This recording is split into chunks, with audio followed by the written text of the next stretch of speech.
What's up, everyone? Here we go again. Hello.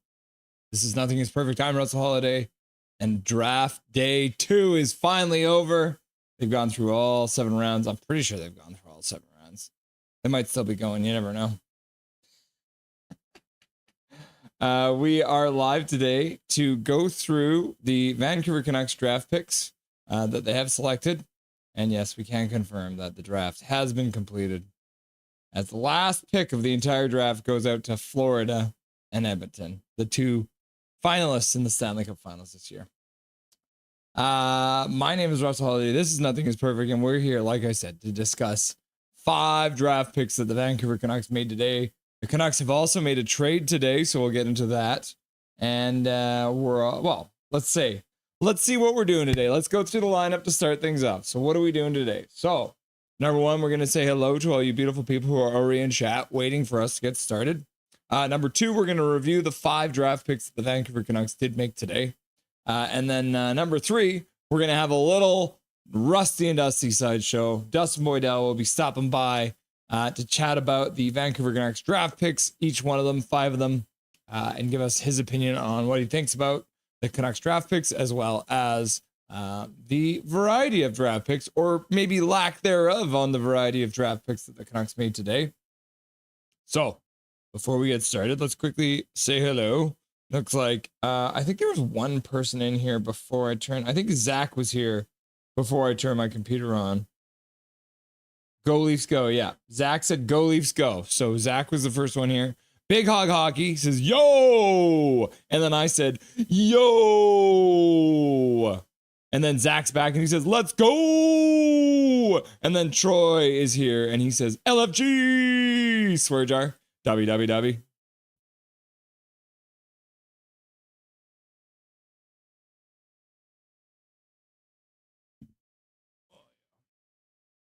Speaking of Dobby, here is, as per your request, first thing here, Dobby the Doge for Troy.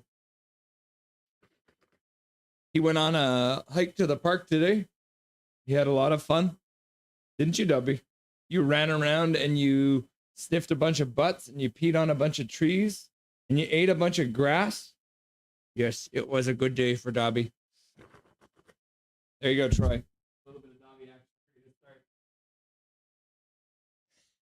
start. Dobby the Doge.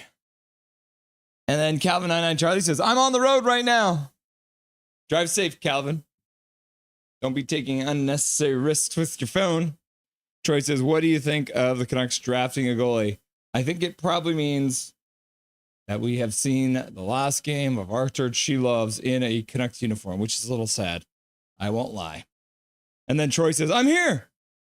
Hi, Troy. Nice to see you. All right. Let's have a look at the Canucks draft picks. So bring you over here. Let's have a look here at what the Vancouver Canucks did in the draft today. So Braden Coots, we already knew about. That one came in yesterday. Can I make this? Oh, yeah, you can make it even bigger. That's sweet. Get rid of this too for now. Nope, that's not the one. This is the one. Here we go. So Braden Coots is a center, plays for Seattle. We already talked about him yesterday. Captain of the Seattle Thunderbirds in the WHL. Youngest captain in WHL history as well. Captain of the Under-18 World Junior Hockey Championship. Gold medal winning for Canada. So here's what's Troy talking about here. Canucks drafting a goalie. So second pick off the board for the Canucks. Coming in from the London Knights in the OHL. Memorial Cup champions this year. This guy was the backup for that team. Alexei Medvedev. So he's a goalie out of Russia, big boy. We'll talk a little bit more about him in a second. Kieran Dervin, another center. So the second center, they've taken 2 centers and a goalie to start. Coming in from St. Andrews. Actually only just barely played a couple games in the OHL this season, but was playing in a league on the East Coast. So we'll talk more about him. And then Wilson Bjork, another center coming in from Sweden. So this is another center, I should say, but this time they went to Sweden, which I think a lot of people were a little surprised that they didn't draft a Swedish player earlier, because that's what this management team tends to do. And then Gabriel Sherratt coming out of Brampton as well, coming out of the OHL. So interesting that they did select 3 players that do have experience in the OHL. So you do have this player, Kieran Dervin, only played a couple games there, but we'll talk more about that in a second. So Gabriel, the first non-center forward they've taken from Brampton in the OHL. And then the last pick they had in the 7th round, 207th overall, with Matthew Lansing, another center coming in from Fargo of the USHL. Cool. So there it is. Your 5. Actually, it's 6, but we got 5 from day 2 here. And this right here, this is actually a ranking from the Score. And the Score have ranked the Canucks draft as a C this year, which is interesting, right? Paragraph Pro Coots, a.k.a. Bo Horvat 2.0. Yep. And Paragraph Pro Dustin Boydell will be joining us in just a second. Swerve and Irvin's like, hello. What's up, Swerve and Irvin? Nice to see you, buddy. All right. Let's hop over and see first the goaltender that we were talking about. So Alexei Medvedev, as you can see, they have it written phonetically here. So Alexei Medvedev, playing for the London Knights, as I mentioned. They did win the Memorial Cup this year, which was a pretty big accomplishment for that team. He was born in 2007. He is only 17 years old. So very young. He's not even 18, right? So we drafted a 17-year-old. He's out of St. Petersburg, Russia. He is a 6'3", so a big boy, 181 pounds, catches left. He's listed as a athletic goalie and a powerful skater.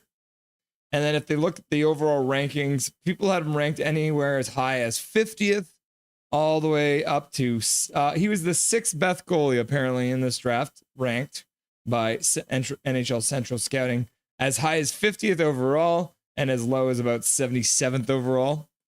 So at 47th overall, it is a little bit above where most people thought he was going to be taken. So maybe the Canucks going a little bit off the board a little bit. Medvedev is a smart, athletic goalie that uses his skating and explosiveness as a strength. He recognizes threats and anticipates them receiving the puck. Rather than trying to stop a puck, he gets in front of a puck. You know what I mean? Also tracks the puck well through traffic. We'll quote that one. Ask Dustin about that. Because it sounds like, as you can see, yeah. So here's the Memorial Cup. He didn't end up actually playing any games. But for the London Knights this most recent season, he did play 34 games. Get off the screen. I thought I had an ad blocker on. What is this? Maybe it's forcing it on me. Anyways, London Knights. He did play 2.79 goals against average and a .912 save percentage. So 22-8-2. Not a bad record at all. Playing on the Memorial Cup. London Knights. So I wonder if he will be the starter for them next year, which would be great for his development because the London Knights are pretty much one of the best in the OHL. Well, they are the best this year, especially winning the Memorial Cup. So Kieran Dervin, the next one on the list, coming in from the Kingston Frontenacs. And remember what I said, he played the majority of his recent season actually for St. Andrews College, which is a U18 AAA team, but he did get a little bit of time in the OHL with the Kingston Frontenacs, and then did play in the playoffs as well. He ended up getting 3 points in 11 games. Another young one, obviously. Everyone's going to be young in this draft. 18, was 2007, from Ontario, Canada. 6'1", 183 pounds, so not a bad size to him as well. Probably will fill out a little bit more too. Shoots left, and again, another center here. The overall draft rankings had him anywhere as high as 71 for the North American skaters, but overall we had 96 as high and 193, and then we actually end up getting out at 65. So again, similar to a lot of the picks, I think this draft, people really didn't have any idea outside of the first round where people were going to be going. So he does end up getting picked a little earlier than he was expected to. So interesting there. All right. Wilson Bjork, our first Swedish player, also a center, currently playing in Colorado College.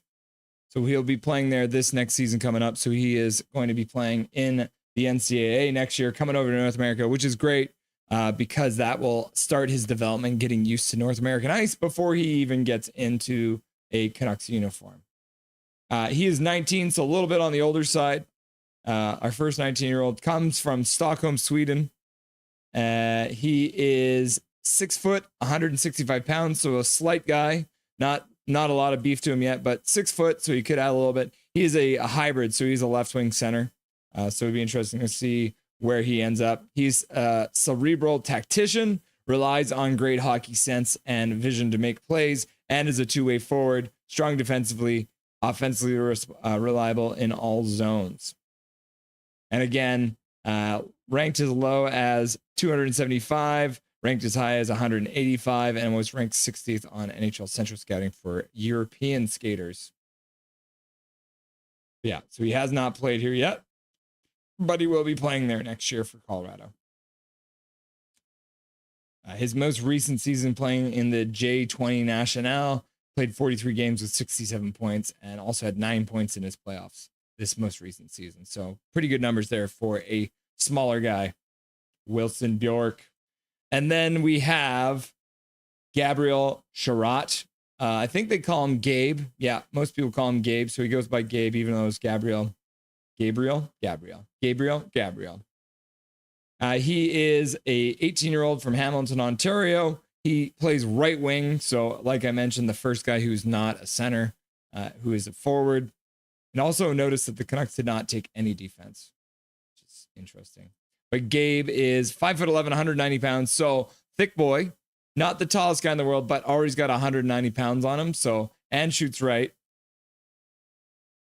And he is, they only had him ranked in 160th for North American skaters. So obviously we're getting into the later rounds. So some of these guys are coming in from off the boards. Playing the OHL for the Brampton Steelheads in the most recent season, he played 66 games. He had 35 points and played 6 playoff games with only 1 point there, a goal. Cool. And then the very last one here, Matthew Lansing, a center again from Fargo of the USHL. Matthew Lansing, number 2. He'll probably be playing again in the USHL, I would assume. He is 18. He's from Tonawanda, New York. He is 6'1", 185 pounds. So another pretty tall guy, plays center, shoots left. And he was ranked as high as 107 overall, and as low as 175th overall for North American skaters, which is pretty interesting to see the wide range there. Most recently, like I said, playing in the USHL, playing in the playoffs, had 1.2 games. And that would be the last pick for the Vancouver Canucks. So as you can see, here they are, all of the members, the latest members to join the Canucks organization. Okay, now talk about Ilya Sasanov. Yeah, well, we can do that now if you want, Swearin. Booyah. So the Vancouver Canucks also announced a trade today. They have traded future considerations for Ilya Safonov. Ilya Safonov. Say it over and over again. You might get it. So he most recently played over in the KHL. He was obviously a member of the Chicago Blackhawks organization. So we essentially traded nothing for him. But in the KHL, in the 24-25 season, he recorded 22 points. If you look at his full career in the KHL, the swerve and Dervin, your favorite part. In 263 games in the KHL, he, across parts of 7 seasons, so he's been over there for a while. He's a big boy too. I think this is one of the reasons the Canucks picked him up. He's 6'4", he's 205 pounds, so he's a big boy. He's got 95 points in 263 games. He also has 17 points in 59 games in the postseason. So he's got some experience over there. And he has played in the 2017 Under-17 Hockey Challenge and the 2021 World Junior Hockey Championship. Cool. Safonov. We drafted a goalie. Yep. Hey, Russ, what's up, Milosh? Let's hop back to the bar, shall we? Peter Nedved, Dev. 6'3" is sweet spot for a goalie. No, yeah, I agree. just subscribe to the channel. Thank you very much, Anthony Manzano 3551. Welcome to Nothing Perfect. I appreciate that, my dude. Russ, I understand it's actually gonna be hard, but can you actually grade my Panthers draft even though we didn't have any premium draft capital this year? Anthony, your Florida Panthers. Florida Panthers picks. 2025.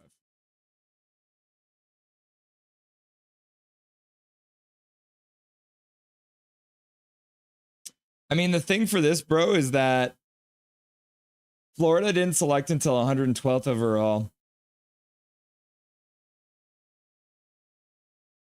Let's see. You drafted a Swede, Dane.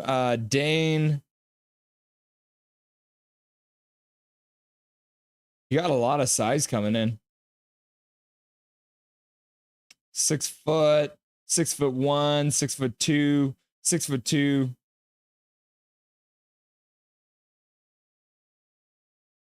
And you drafted a goaltender too. Your last pick of the draft was a goaltender who's 6'6". Bro, you guys drafted a 6'6" goalie. 176 pounds. He's 6'6" and 176 pounds. He is a beanpole, bro. 6'5", 198 pounds from San Diego, American. 6 foot. So I would say if I'm ranking your drafts, I'm saying you got some big boys. You did draft a kid who played in North Vancouver too, so we like that. 6'2", 207 pounds. And so it looks like you guys, I would rate your draft as big boys. That's what I would say. I would rank your draft as big boys. Zoe's here. What's up, Zoe? It's drafty in here. That's a good joke. It's because they're going to get Bohm Byram. Is that what it is? My wife roars at me, therefore I hate her. What? All right, my favorite is Swervin' Dervin. Thank you for the 279. Swervin' Irvin. You like the Swervin' Dervin, eh?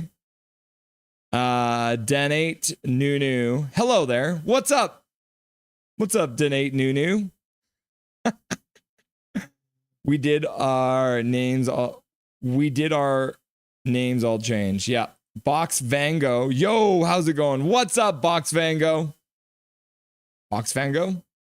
Zach McNally in the house. What do you think about the Canucks draft for... Yeah, I do like number 15. I do enjoy that pick.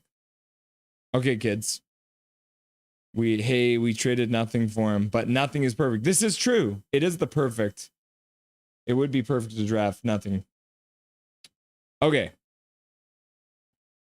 Let's hop onto the line with Mr. Dustin Boydell and get his thoughts on the Canucks draft day and their massive trade with the Chicago Blackhawks.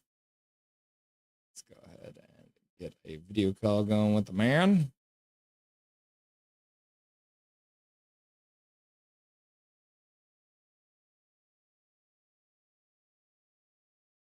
Oh, he's got a nice striped shirt on today, kids.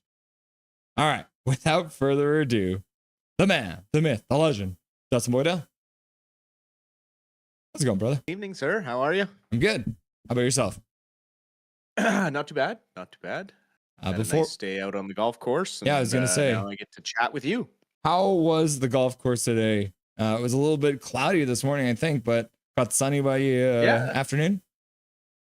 Yeah, no, I'm glad I wore shorts today. It was a little chilly this morning, but just wore a pullover and then took it off, I think, by the third hole and was good to go. It got kind of muggy, but I'm in second place right now, so that's a good day on the course. Played well, battled hard, and looking forward to tomorrow. What time you get going tomorrow? Tea time's 9:50 tomorrow, 9:50 a.m. So a little bit later than today, so that's good, but still early enough to get home and have a bit of a evening to relax. Yeah, just to chill out, right? Before you get back into another busy week. Absolutely. With a holiday in the middle of it. Yeah, I know, right? Tuesday. Poor Canada Day falling on a Tuesday this year. Right. So we talked about the fact that maybe the Canucks make some moves, but obviously at the end of the day, for probably the first time in a very long time, the Vancouver Canucks used all of their picks for this year, except for the one they traded away for Mr. Evander Kane, which wasn't really theirs to start with. What was your general impression from the Canucks?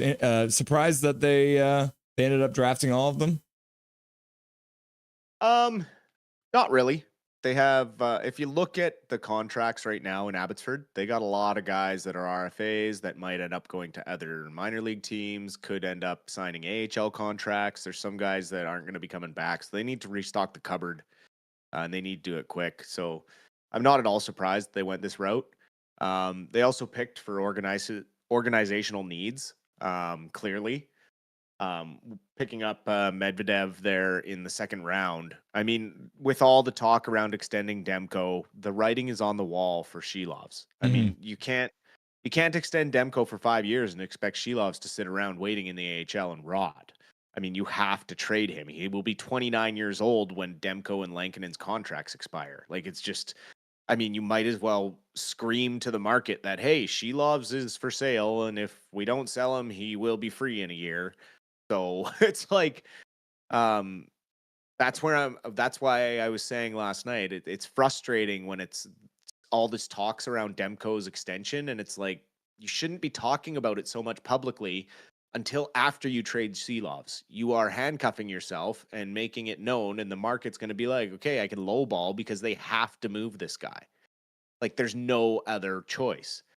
And with picking up Medvedev, now they insulate that, the younger guys. Obviously they have Patera and Tolopilo still in Abbey. Two young guys that are perfectly capable of playing AHL hockey games.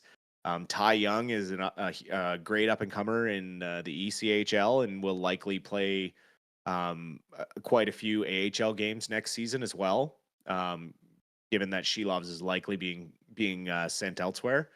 And then now you have Medvedev, is 17 years old, probably has one more year. Like you were saying earlier, probably the starter for the London Knights next year. 22-8-4 as a backup. I mean, that's pretty darn good stuff, and especially at his age, 17. Plus, he's in one of the premier organizations in the OHL. I mean, the London Knights churn out NHLers like candy. It's crazy. So yeah, that pick didn't surprise me. And then picking up another centerman. One thing I noticed is all their picks except for Lansing in the last round, or in the sixth round, I guess. Seventh round. Seventh round. Yeah, he's really the only one who doesn't have a lot of good looking scoring stats. Mm-hmm. Every one of these kids shoots the puck, gets the puck in the net, and also can set up plays. That's one of the huge things I noticed looking at some of the stats. Kieran Dervin, before he was signed to the Frontenacs, the reason he was signed is he was absolutely lighting up St. Andrews College. I think he had 55 games played and had or was it 55 goals? So he had, in this most recent season playing at St. Andrews College, in 50 games, he had 33 goals and 46 points, 79 points in 50 games. So he's absolutely lighting up. So that's where he ends up signing with Kingston and actually playing 10 games, getting 3 points, and then playing 11 playoff games, which is great for the development for this young guy. Yeah. But I mean, earned himself a shot in the OHL, so with his play.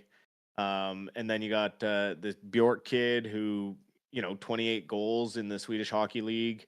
Skinny little runt, but at least he has some height on him. 165 pounds. I know, but he's kind of I just see him as a replacement for Linus Karlsson, who, depending on what they do with, it's probably his last year to really make the NHL. So if he has not the greatest camp, then this Bjork is kind of similar body type and probably plays a similar game to Linus Karlsson, I would guess. Yeah.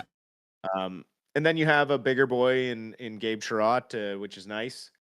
And then Lansing is kind of like your your flyer, right? Like he may make it, he may not. You never really know what's going to happen, but overall, I'm pretty pleased with the way they drafted. Um, a left winger, right winger, a couple of centers, and a goalie. I mean, you can't complain about them restocking the cupboard because as awesome as Abby was this year, and as young as they are, they're still like older AHLers. A lot of them are like 24, 25 years old. Um, they're not old by NHL standards, but they're old by AHL standards.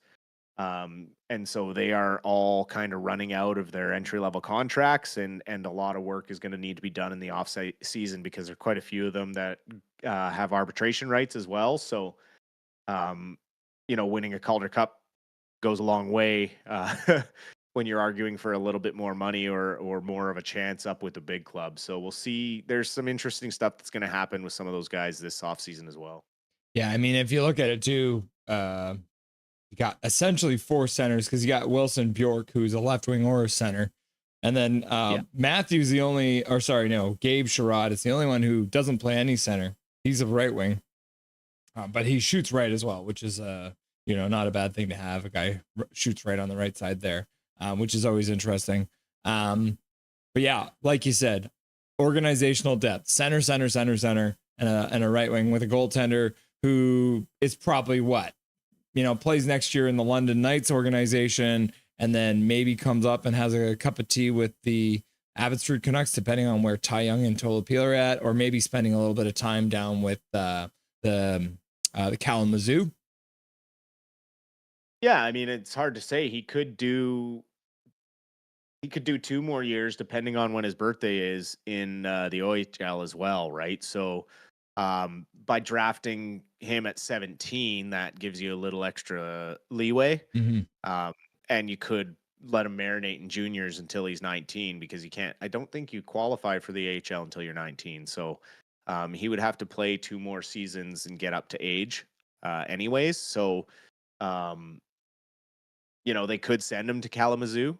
But it would be great to just leave him in London. Hopefully he gets the starting role and just develops that way and continues building on that 912 save percentage. I mean, that's really solid stuff in 34 games. Like anything above 900 is what you're looking for in a goalie, in a backup goalie, and to be at 912. I mean, that's almost starter numbers. So Swerve and Irvin asked a question. Dustin, I know this is pie in the sky thought, but I wish they would allow bigger rosters given the amount of games teams have to play plus travel for.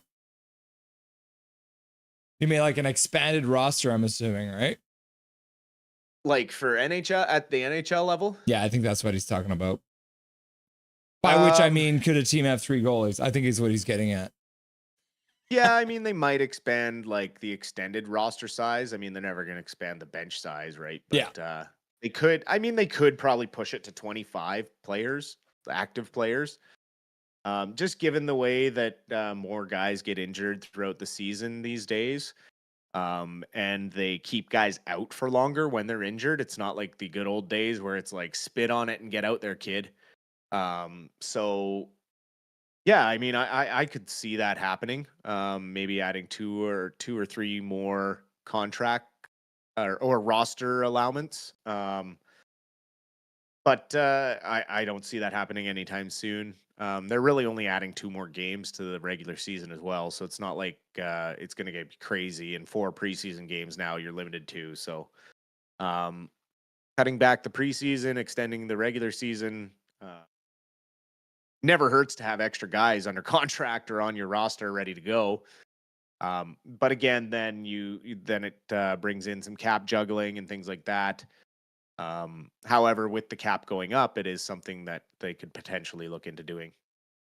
Kempner Canucks says, do you think they will bring a bunch of Abbotsford players up so that Abby can add these draft picks, or will it still be a few years before they land in the AHL?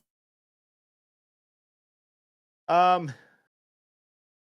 couple of the guys could end up in the AHL depending on their birthdays, right? Yeah. And then, I mean, I hope that the guys in Abby get a great look this preseason, Kempner, because I mean, the development that Manny put those guys through and the growth for the last half of the season. I mean, we had the top three scorers in the playoffs. One of them being Linus Carlson, who's on that like bubble of is he going to make it? Is he not going to make it? I'd really, really like to see him get a true shot next season at the NHL level because I think he's just a bigger bodied Garland type. He's not heavier, but he's taller and just plays with the same kind of grit and pushes hard now. And he doesn't lay back anymore like he kind of used to. So Mhm. um, he's a big one that I'd like to see get a chance. You have Sasson, who showed this season that he could fill in at a center role, and with the growth that he went through the playoffs and that, I'd really like to see him get a shot. You have Ratu, who's right there as well when he gets healthy. The odd guy out now might be Oman, given the growth of some of the other prospects. Jet Wu's likely a career AHLer, so he's probably never going to get another shot.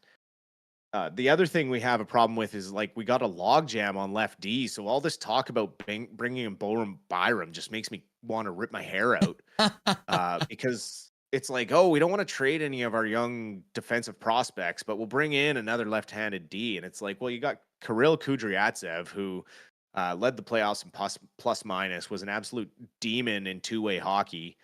And you've seen what the kid can do offensively, and the fact that he grew his defensive game the way he did from January to the Calder Cup was absolutely incredible. This kid is focused on making the NHL, and you can tell that he is going to adapt his game in any way possible to make him the best defenseman he can be. And he's very dynamic, and I really think that he's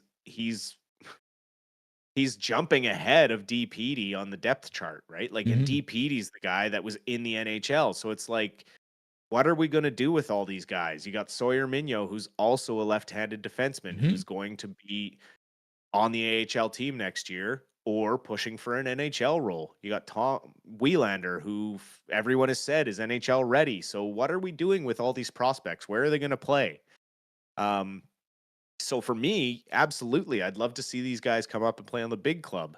But then you have Alvin, who's then extending Garland and taking away a spot from any of these guys of having a chance at. And I get why you signed the deal early because Garland could go off and get 35 goals this year, and then some team will throw $7-8 million at the guy.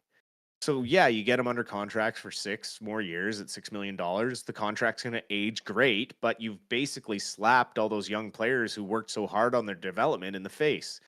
And so for me, who watched Abbotsford all season long, I've developed like a love for some of these players, and I really want to see them get their shot. But the way that Alvin's doing business is what sits wrong with me, and that's where it irks me because I just think he's doing things a little backwards. I think some of the extensions should wait until training camp gets underway, and you see if these young guys really are ready to make that push and they learned something from this playoff run. If they have a horrible development camp and they don't play well in the preseason, then fine, right? That no harm, no foul. But you haven't pissed them off and put a sour taste in their mouth by signing a couple veterans. But now you do that, and it's like, are you going to get the same effort that you would have got if they would have just come in thinking that there's potentially a long-term spot for them? And so that's where it's like we're in a really weird spot with our prospects because we have a lot of bottom six talent that's cheap and could play at the NHL level, but we have too many bottom six guys under long-term contracts right now. And some of them are going to have to be moved. But we just keep hearing that there's no trades out there or the prices are too high. And it's like, well, sooner or later you're going to have to pay the price because you're just running out of time and you're overplaying your hand.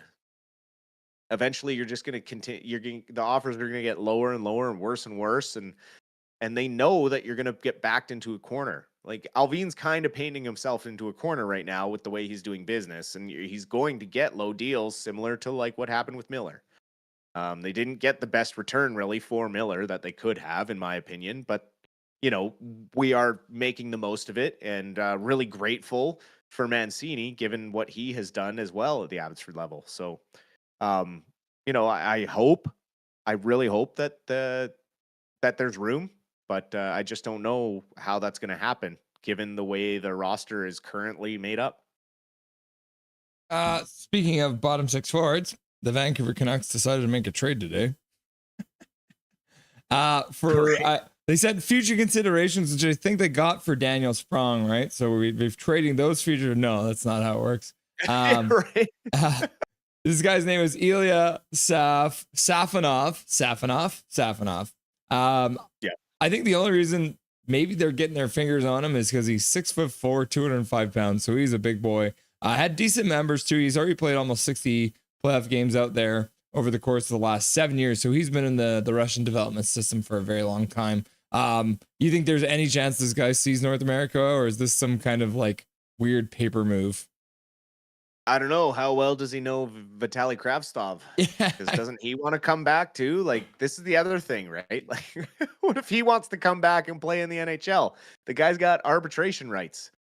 Yeah. He belongs to the Canucks. So it's like, okay, there's another one. There's another winger, that middle six winger.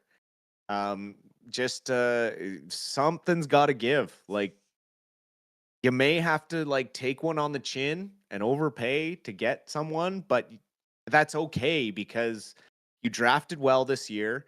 You have a ton of things in the closet right now when it comes to the bottom six and defense. Like, a lot of these guys should have been the chips you're moving right now at the draft or right before free agency. Mm-hmm.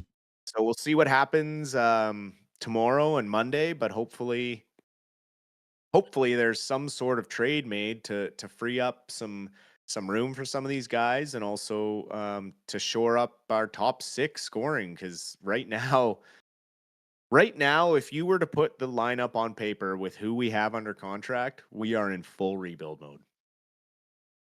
And that's not what Quinn Hughes wants, clear. So it's like, figure it out. Swerve and Irvin, by my estimate, we need roughly 3 good forwards to cover these jobs in the top 6. Right wing, face-off specialist, PP bumper. Which one do you prioritize, Dustin? Well, I know one good forward that could cover 2 of those spots, and we traded him away a couple years ago in favor of a hissy fit little baby that is now playing for the New York Rangers. Thank God we drafted a new one, I guess. Yeah. Yeah. I would say you basically except for the right wing, you were talking about Bo Horvat, right? Yeah. That was the only forward that wasn't a center that they took, was a right wing. So maybe they're prioritizing all 3, at least the Canucks are. There you go. The one other thing I wanted to ask you about was the trade, Gibson going to Detroit, one of the later trades. Does this trade make Detroit a playoff team? Because they had some definite troubles in their crease last year and just missed the playoffs. Is the Yzerplan finally going to get them into the Stanley Cup playoffs? I mean, first off, finally Gibson gets freaking traded.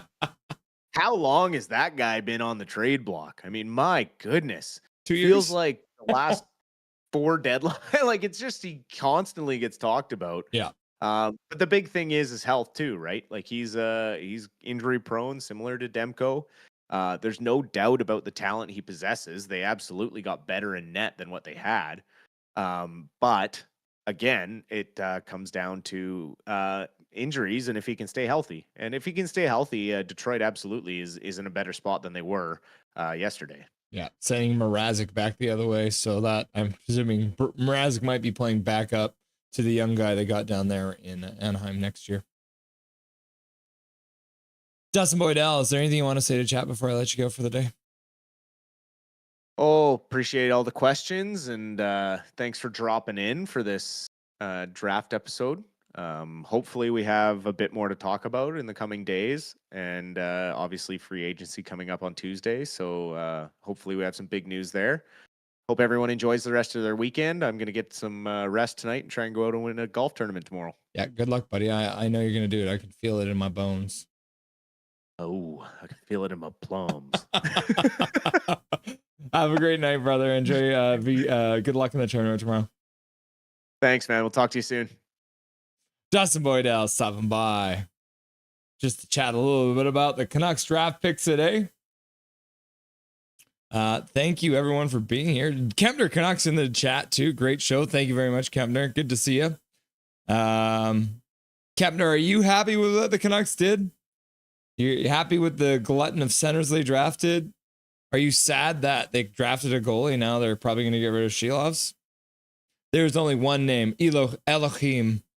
I can't wait till next year's draft. A 7-foot could get drafted. A 7-foot player, eh? Could get drafted in the NHL next year. Zoe, Buzz Lightyear says, to infinity and beyond. Yeah, he does. Swerve Nervin. Oh, you love you was a London night. Yeah. One of the greatest London nights of all time, eh? Hi, Dobberton, says Zoe. Dobby's having a nap. Otherwise, I'd get him. We brought him on earlier. Bo Horvat was a London night. Yep. He was. Yo, what's shaking, everyone, says Big Mac. Swerve Nervin says, hey, Trev. Laugh my ass off. Spit on it.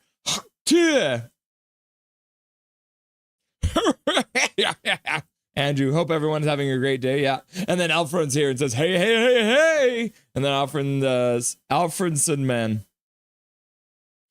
At Swerve Nervin, wave, wave, wave. I'm going to miss future considerations. Yeah. Future considerations. What a great member of this team for a lot of years. Swerve Nervin, he played with former Canuck Nick Patan. Man, that would have been two big boys, eh? Because Nick Patan was huge too, wasn't he?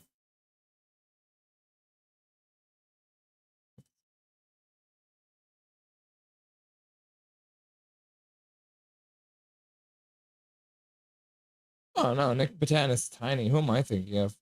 Huh. Yo, says Big Hog. We have to trade Demko, says Alfred. Yeah, I'd be down for that.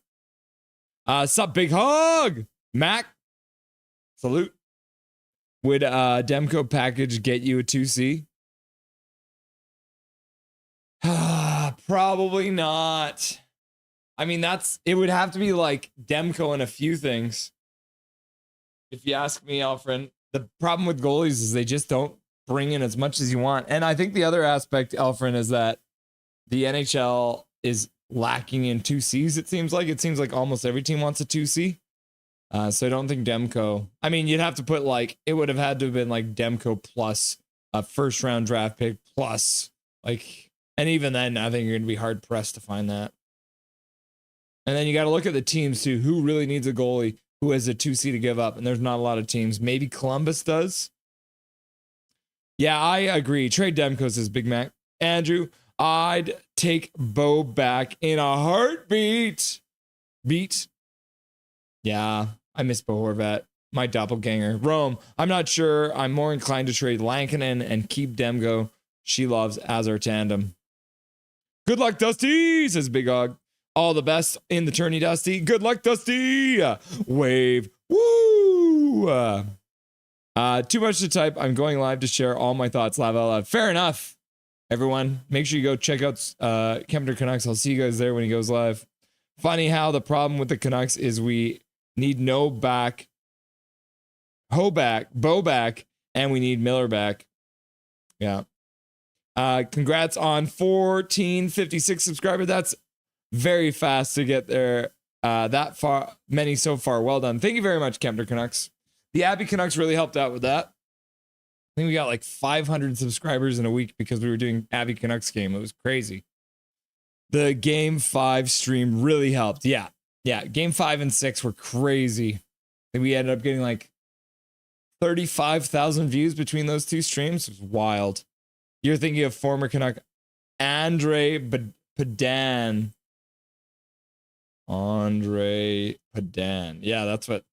Swerve Nervin, you're so smart. Do you know everything?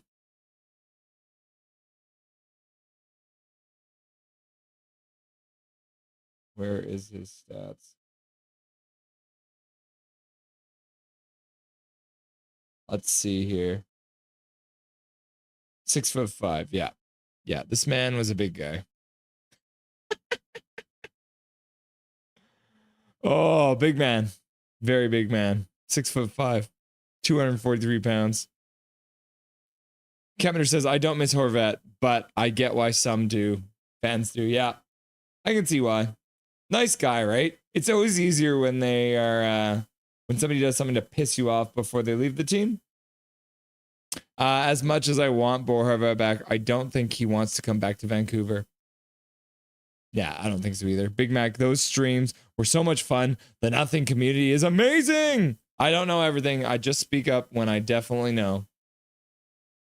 Bro, you know a lot. Even Sully was impressed by you, Swerve and Irvin. He's like, who remembers the Green Men imposters? And it was you. It was you. Okay. So I am not sure. We're either going to go live July 1st or July 2nd, but I have not decided yet, but I'll let you guys know soon. Because I do want to cover free agency. I don't think the Canucks are going to be very active. But yeah, I'll let you guys know soon. I like Horvat, but that ship has sailed. I'll tell you that for free. And then Kepner says Horvat is not coming back to Vancouver. The New York Islanders are headed in the right direction. I'll tell you that for free.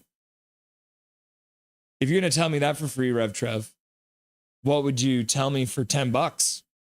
Huh? What would you tell me for $10? Oh, I'm so funny. I am hilarious. Let's see. Okay, so like I said, we're going to be live either Tuesday or Wednesday. I have not decided yet, but I'll let you guys know soon. We're going to do a really quick one today because I wanted to jump on just to cover the last little bit of the Vancouver Canucks drafting stuff. $10. He's thinking about it. Well, so like I said, we're going to be live again soon. I'm not sure 100% which day that's going to be, but it'll be either Tuesday or Wednesday next week, either July 1st or July 2nd. Make sure that you stay tuned for that. I'll have the stream posted pretty quickly here. And thank you, Dustin, for showing up for the Rusty and Dusty Sideshow today. Thank you for Dobby to start things off tonight. Thank you for all you beautiful people who have been in chat with me today, asking questions, getting to know everything that's going on with the Vancouver Canucks today in the draft. Make sure that you stay tuned for the next stream. And until then, remember, my name is Russell Holiday. This is Nothing is Perfect, and make sure that you make good choices.